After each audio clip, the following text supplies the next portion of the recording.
Peggy 18.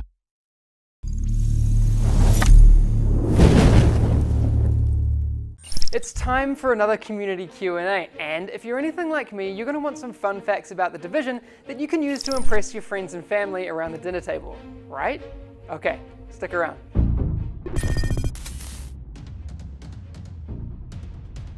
Last time we did this, we had questions that folks had sent in through video message on Skype, and we still have more of that coming up.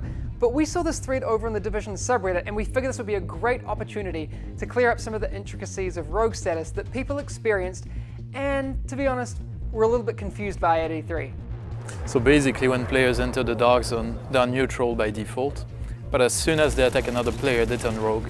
Why we do that is because we want the dark zone to be a place of cooperation first, but then if you attack someone, then you get flagged. You are attacking friendly forces. Rogue protocol initiated.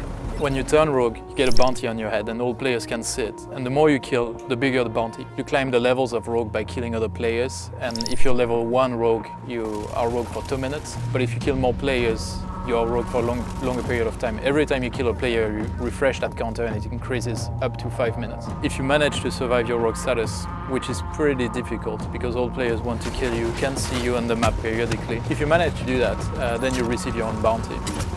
So you can progress in the dark zone by being a rogue, but it's pretty risky and difficult. You lose a big amount of dark zone XP when you die as a rogue, and other players receive that dark zone XP. So that's one more incentive for neutral players to hunt the rogues. If you're grouped up with someone, there's no way you can shoot them, there's no friendly fire enabled. If you want to leave the group and fight your friends, there's a warning displayed to the whole group for a few seconds before you leave, so they have a chance, to brace for it and prepare. What's up guys, Boomslang here. Had a couple questions for you guys concerning the Dark Zone. First off, is there any instance of PvP action outside of the Dark Zone?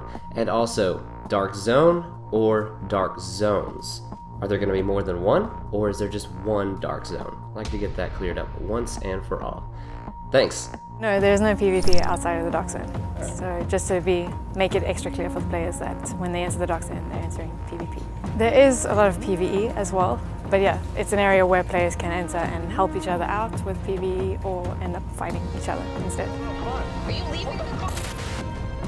There is one Dark Zone, one super duper mega awesome Dark Zone in the middle of Manhattan. It's very big. What we saw in the E3 demo was just a small area, a slice of the Dark Zone around Bryant Park. What's up guys, James here, the lead writer and developer on Division Blog, here to ask our friends at Massive Entertainment a quick question. Right now we know that the squad size within the Division is 4 players, however what we don't know is exactly how many players will be able to play together in the Dark Zone. Can you guys shed some light on this? Thanks. The demo that some of you have had the chance to play featured a 3v3v3 scenario, but in the game there will be many more players in the Dark Zone and you won't be locked into a specific group setup. The exact numbers of players that we will have in the Dark Zone is something that we have to decide, and we have to balance it by means of testing and player feedback from the beta in December. But will we have more than 9 players? Hell yes. Thanks for the questions, guys, but unlike last time, we're not done just yet. It's time for some rapid fire goodness, courtesy of our friends over on Twitter.